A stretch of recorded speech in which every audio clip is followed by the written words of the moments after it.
Student, पिछले class में मैंने आपको बताया प्रकाश के अपवर्तन के बारे में। आज अगला टॉपिक है क्रांतिक कोण। क्रांतिक कोण तो जान लेते हैं। सघन माध्यम में बना वह आपतन कोण, ध्यान सुनिएगा, सघन माध्यम में बना वह आपतन कोण जिसके लिए विरल माध्यम में बना अपवर्तन कोण 90 डिग्री होता है, उसे क्रांतिक कोण कहते हैं। इसे C से प्रदर्शित करते हैं। ध्यान से सुनिएगा, फिर से मैं बता रहा हूँ। सघन माध्यम में बना वह आपतन कोण, पहले माध्यम सघन होना चाहिए, पहला चीज क्रांतिक कोण के लिए।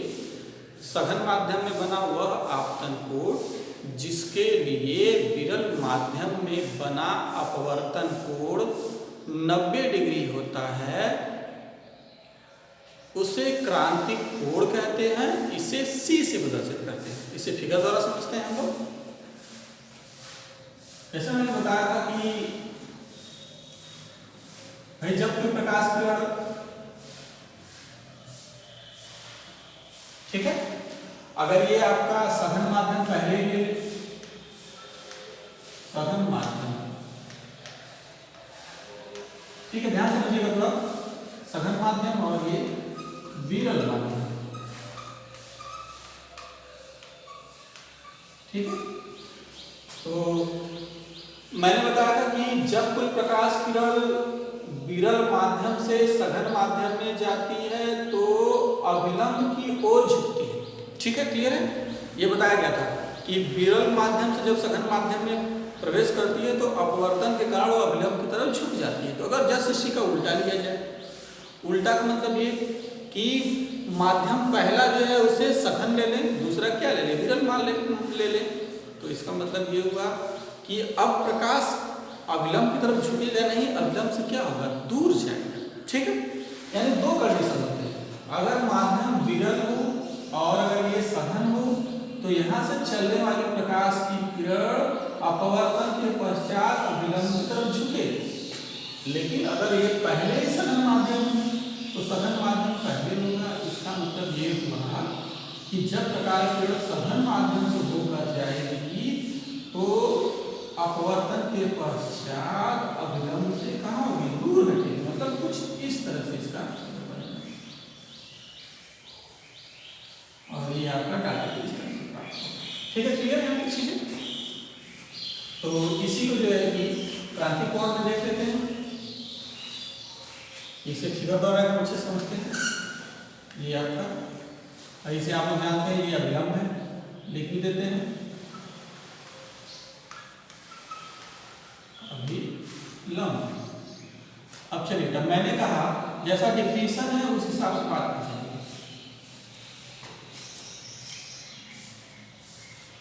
सघन माध्यम में बना वह आपतन कोण, इसे हम लोग C दिखाएंगे। आपतन कोण, वैसे तो आपतन कोण क्या होता है, I होता है, लेकिन जब हम लोग क्रांतिक कोण की बात करते हैं तब ये क्या दिखाएंगे, हम लोग C दिखाएंगे। अब समझिए, ये अभिलंब है और जो ये आपतित किरण है अपवर्तन के पश्चात ये विरल माध्यम, इसे सघन लिख दे रहे हैं, सघन माध्यम, ध्यान से समझिएगा। और इसे विरल लिख दे रहे हैं, विरल माध्यम, ठीक है, क्लियर। तो इस हिसाब से ये किरण यहाँ चल रही है, इससे जो है अपवर्तित होगी। लेकिन मैंने डिफिनेशन में कहा है सघन माध्यम में बना वह आपतन कोण जिसके लिए विरल माध्यम में अपवर्तन कोण कितना होना चाहिए, 90 डिग्री। मतलब ये जो किरण है वो अपवर्तित होकर इसी पर आ रहा है, इसका मतलब ये है। और यहाँ पे जो बनने वाला कोण है वो कितना हो जाएगा, 90 डिग्री। तब वहां पर बनने वाला कोण क्या कहलाएगा, क्रांतिक कोण कहलाएगा, जिसे हम लोग किससे प्रदर्शित करते हैं, C से प्रदर्शित करते हैं, ठीक है, क्लियर यहाँ तक चीजें। अब इसको जो है कि दूसरे तरीके से मान लेते हैं कि माना प्रथम माध्यम 1 है तथा द्वितीय माध्यम क्या है, 2 है, ठीक है। सोच लेते हैं। मान लें कि माना प्रथम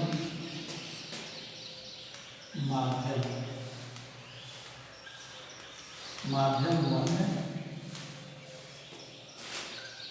तथा द्वितीय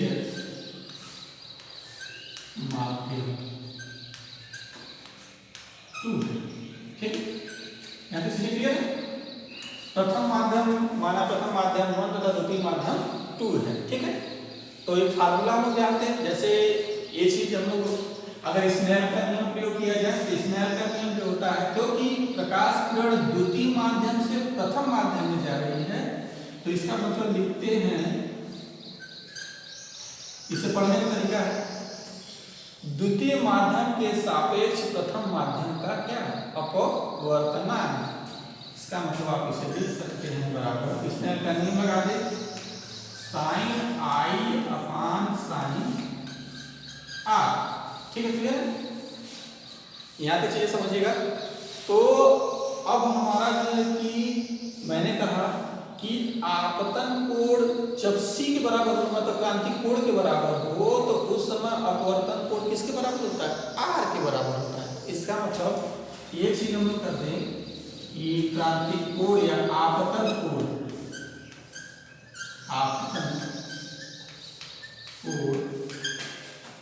आई किसके बराबर हो रहा होगा, जब c के बराबर हो रहा होगा, तो उस स्थिति में हमारा अपवर्तन कोण r कितना हो रहा होगा, 90 डिग्री होगा। ठीक, क्लियर है। क्रांतिक कोण की परिभाषा के अनुसार जब ये c हो रहा होगा, मतलब क्रांतिक कोण बन रहा होगा, तो उस स्थिति में अपवर्तन कोण हमारा 90 डिग्री हो रहा होगा। इसका मतलब मैं इसे लिख सकता हूँ आगे करके,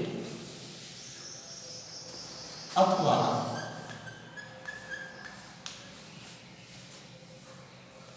टू एन वन, तो यहाँ पर हम लोग लिख सकते हैं साइन सी, क्योंकि यहाँ पर सी है, और यहाँ पर क्या आ जाएगा साइन 90 डिग्री। क्लियर है, 2n1 बराबर हो जाएगा साइन सी अपन साइन 90 डिग्री। इसे आगे लिख देते हैं, क्या हो जाएगा 2n1 बराबर हो जाएगा साइन सी, क्योंकि साइन 90 मान 1 होता है, तो ठीक है, यही साइड में आप लिख सकते हैं साइन 90 डिग्री कर 1, ऐसा लिख दीजिएगा यहाँ। क्लियर है, परंतु एक चीज और इसे देखते हैं, 2n1 1n2। ठीक है, ये जस्ट होता है मतलब द्वितीय माध्यम के सापेक्ष प्रथम माध्यम का अपवर्तनांक, तो प्रथम माध्यम के सापेक्ष द्वितीय माध्यम का अपवर्तनांक, इसको हम लोग लिख सकते हैं अथवा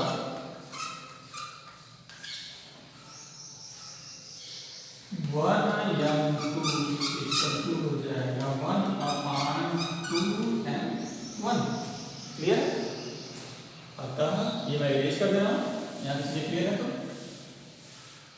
आपका आ जाएगा 1n2 हो जाएगा 1/sin c अथवा sin c 1/1n2। क्लियर, यही चीजें होती हैं। ठीक है, यही आपका क्रांतिक कोण के लिए संबंध भी है। ठीक है, परिभाषा मैं एक बार फिर से दोहरा दे रहा हूँ, सघन माध्यम में बना वह आपतन कोण जिसके लिए विरल माध्यम में अपवर्तन कोण 90 डिग्री होता है, उसे क्रांतिक कोण कहते हैं, और इसे क्या किससे प्रदर्शित करते हैं, c से प्रदर्शित करते हैं। क्लियर, मैं इसे इरेज कर दे रहा हूं। अब अगला टॉपिक है पूर्ण आंतरिक परावर्तन। पूर्ण आंतरिक परावर्तन।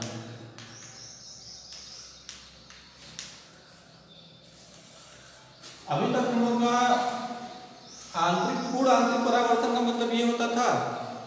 कि परावर्तन का मतलब होता था कि एक कलर हम लोग कलर कर दे रहे थे एक सतह और दूसरा प्रकाश इस पर आके और इसी माध्यम में वापस लौट जा रहा था, इसे परावर्तन कहते हैं, प्रकाश का परावर्तन। लेकिन यहाँ पूर्ण आंतरिक परावर्तन का मतलब ये हुआ कि अब ये कलर किया नहीं रहेगा। सबसे बड़ी चीज ये है कि ये ऊपर सघन माध्यम होगा, नीचे विरल माध्यम होगा। ठीक है, तो चलिए इसके बारे में जान लेते हैं। पूर्ण आंतरिक परावर्तन में जब कोई प्रकाश किरण एक माध्यम से दूसरे माध्यम में जाती है तो उसके लिए आपतन कोण का मान क्रांति कोण से अधिक होता है। सॉरी, अपवर्तन कोण का मान क्रांति कोण से सदैव अधिक होता है। क्रांति कोण भाई 90 डिग्री आपका बन रहा है तो उसी माध्यम में चला जाएगा। इसका मतलब ये हुआ कि जब कोई प्रकाश किरण, पहले समझिएगा, ये आपका पहले सघन माध्यम है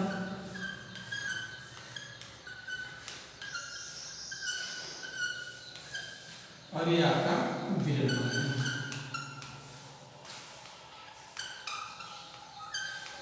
ठीक है, अब प्रकाश किरण इसमें पड़ रहा है तो प्रकाश किरण यहाँ पड़े और पढ़ने के बाद जो है कि ये अपवर्तित हो, तो अपवर्तित होने का मतलब ये क्रांति कोण और ये आपका क्रांति कोण यानी यहाँ पर 90 डिग्री और ये इससे अधिक हो जाए, क्रांति कोण से हमेशा क्या हो जाए, अधिक हो जाए। इसका मतलब प्रकाश किरण विरल माध्यम में न जाके सघन माध्यम में ही वापस लौट जाएगा। ठीक है, और जैसे ही सघन माध्यम में वापस लौट जाएगा, क्योंकि ये सघन माध्यम है, ये प्रकाश आया इसी माध्यम में, फिर इसी पुनः इसी माध्यम में लौट गया, तो ये पूरा फैल जाता है। अब पूरा फैल जाएगा तो ये कहलाएगा पूर्ण आंतरिक परावर्तन। और ऐसा आप देखे भी होंगे, जैसे आप जब रोड पे चलते होंगे तो रोड पे दिखाई देता है कुछ दूरी पर पानी है।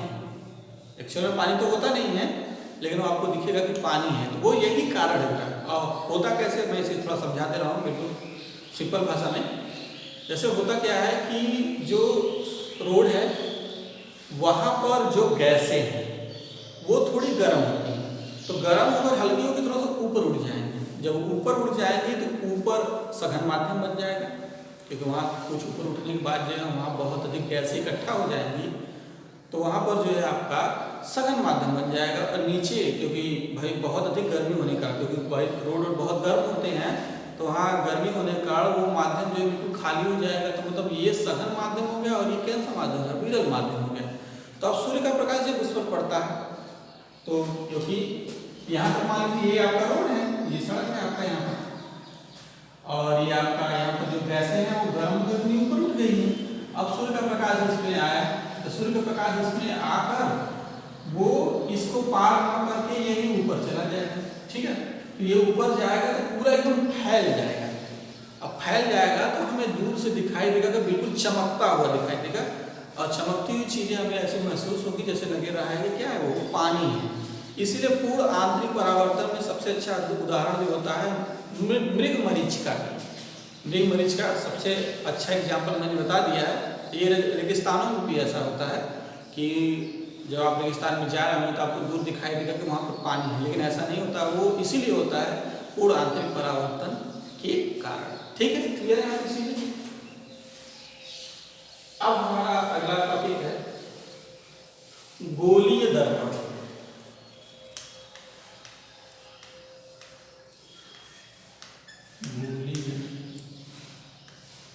दर्पण देख लेते हैं गोली दर्पण में क्या होता है। जैसे गोली दर्पण पहले समझ लीजिए, कांच, कोई कांच लेते हैं, कोई खोखला कांच होगा, उसके कटे हुए भाग को जो है हम लोग क्या मानते हैं, गोली दर्पण मानते हैं। कोई भी कांच का खोखला गोला ले लिया जाए, उसके कटे भाग को क्या कहेंगे हम लोग, गोली दर्पण कहते हैं। ठीक है, क्लियर है। पहले तो खोखला होना चाहिए और साथ ही साथ जो है कि उसके भाग को कटा। मान लीजिए कि ये आपका इस तरह से है, ये गोली है, कांच का गोला है, अंदर से खोखला है। अब इसको काट दीजिए, काटने का मतलब कुछ आपका इस तरह से, इस तरह की आकृति प्राप्त होगी। ये अगर इसे काट दे इस तरह से तो ये आपकी कुछ आकृति प्राप्त होगी। तो इस तरह की आकृति जो है कि हमारा क्या कहलाएगा, गोली दर्पण कहलाएगा।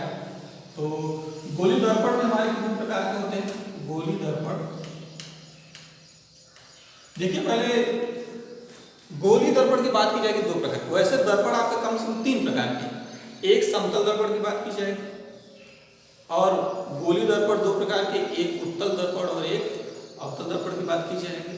ठीक है, क्लियर है? तो हम लोग यहाँ पर गोली दर्पण की बात कर रहे हैं। गोली दर्पण दो प्रकार के,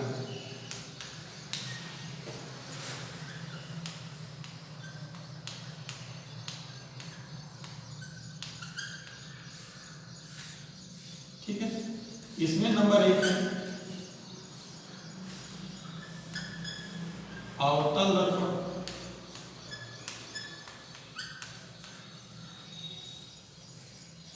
तो अवतल दर्पण में थोड़ा देख लेते हैं क्या होता है अवतल दर्पण। कांच के कटे हुए भाग को, कांच के कटे हुए भाग को उसमें से उसके, इस तरह की आकृति बना दे रहा हूं, उसके उठे हुए भाग को अगर हम लोग क्या करें, कलई कर दें।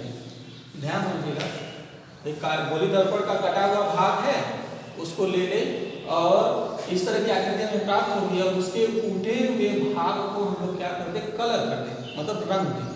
तो कलर करके जब इसे रंग देंगे, इसका मतलब ये धसा हुआ प्राप्त होगा। तो अव का मतलब होता है धसा, अवतल दर्पण मतलब ये कम से कम इस तरह की आकृति होनी चाहिए। आगे भी बढ़ाया जाएगा क्योंकि लेंसेज आएंगे तो वहां पर ध्यान दीजिएगा, दर्पण में कम से कम एक चीज तो एक तरफ कलर होगा ही, इसे आप ध्यान दीजिएगा जरूर से जरूर। इसका मतलब ये हुआ अवतल दर्पण में कांच के कटे हुए भाग में एक उठे हुए भाग को क्या कर दिया जाए, हम लोग एक तरफ को कलर कर दे, तो इस प्रकार की आकृति हमारी क्या कहलाएगी, अवतल दर्पण कहलाती है। ठीक है, अब आते हैं इसमें नंबर 2 है उत्तल दर्पण। कौन सा दर्पण है, उत्तल दर्पण। क्लियर? पहला मैंने बता दिया, कांच के कटे हुए भाग को जब कटा हुआ भाग ले, उसमें से उसके उभरे हुए भाग को हम लोग क्या करें, कलर कर दे, तो इस प्रकार की जो आकृति प्राप्त होती है, जो दर्पण प्राप्त होता है, उसे अवतल दर्पण कहते हैं। तो चलिए उत्तल दर्पण में देख लेते हैं। कांच के कटे हुए भाग को अंदर की तरफ कलई कर दे, दबे हुए भाग को क्या कर रहे हैं हम लोग, कलर कर दे। ये भाग कलर कर दिया जाएगा तो हमारा क्या प्राप्त हो जाएगा, उत्तल दर्पण। क्योंकि ये वाला पार्ट जो है उत्तल की तरफ व्यवहार करेगा, इसका मतलब ये हुआ कि ये क्या कहलाएगा, उत्तल दर्पण। इसे तो हम फिगर के द्वारा समझ लेते हैं। ये आपका है, सिर्फ कलर कर दीजिए, इधर कलर कर दीजिए, इसे लिखेंगे कलई किया हुआ भाग।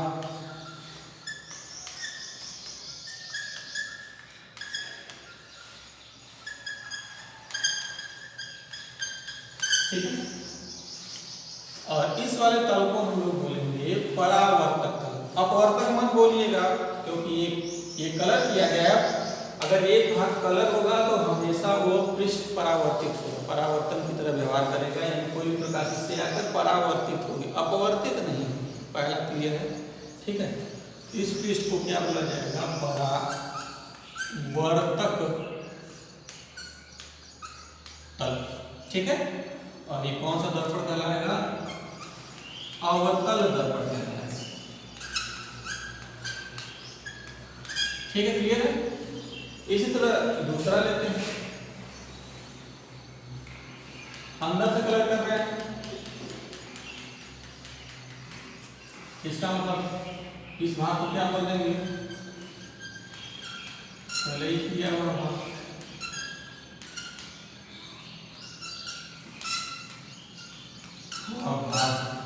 ठीक है, क्लियर है? और इस पृष्ठ को क्या बोला जाएगा, परावर्तक तल। ठीक है, क्लियर है? और ये कौन सा दर्पण कहलाएगा, हमारा उत्तल दर्पण।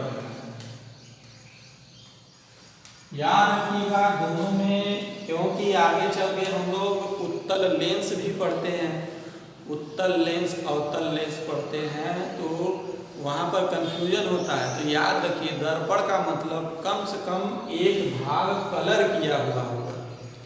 जब भी आपको जो है कि दर्पण के बारे में बताया जाए या पूछा जाए तो आप दर्पण पे ध्यान दीजिए, और लेंस के बारे में पूछा जाएगा तो आप लेंस के बारे में बताएंगे।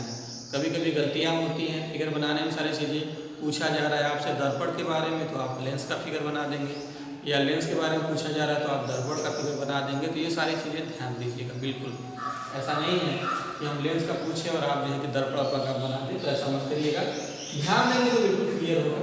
ठीक है, क्लियर है ये सारी चीज़ें। अब चलिए इस दर्पण में कुछ भाग होते हैं जिसे हम लोग ध्यान देते हैं कि क्या क्या होता है थोड़ा सा।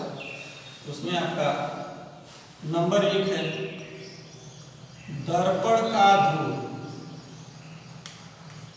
दर्पण का ध्रुव,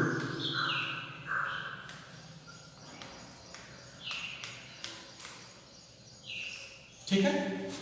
तो दर्पण का ध्रुव परिभाषा बहुत आसान है, समझ लीजिए भाषा। दर्पण के परावर्तक पृष्ठ के, ध्यान सुनिएगा, दर्पण के परावर्तक पृष्ठ के या परावर्तक तल के मध्य बिंदु को दर्पण का ध्रुव कहते हैं। ध्यान समझिए, फिर से मैं डेफिनेशन बता दे रहा हूँ।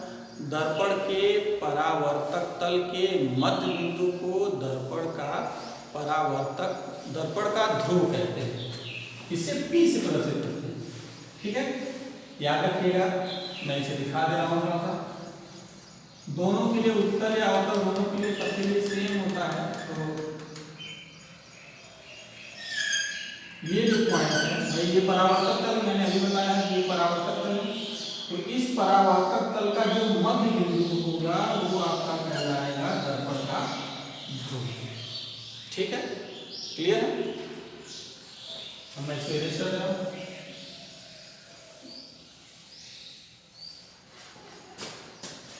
नंबर 2 वक्रता केंद्र।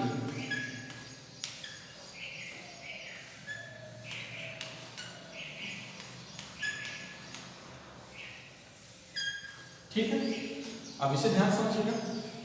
गोली दर्पण जिस खोखले गोले का भाग होता है, ध्यान सुनिए, गोली दर्पण जिस खोखले गोले का भाग होता है उस खोखले गोले के केंद्र को दर्पण का वक्रता केंद्र कहते हैं। फिर से समझिए, मैं कह रहा हूं कि ये जो गोली दर्पण, जो भी गोली दर्पण आपका बनाया गया है, जिस खोखले गोले का भाग है, मान लीजिए इसी गोले का मैंने जो है किसी काटकर दर्पण बनाया है, जिस खोखले गोले का भाग है उस खोखले गोले का जो केंद्र है, ये भाई ये गोला है, इसका केंद्र होगा, इस खोखले गोले का केंद्र होगा, यही जो केंद्र होगा इस दर्पण का क्या कहलाएगा, वक्रता केंद्र कहलाएगा। ठीक है, क्लियर है चीजें। यहाँ तक याद रखिएगा सारी चीजें। उसके बाद जो है कि नेक्स्ट टॉपिक जो है अगले वीडियो में बताया जाए। Thank you.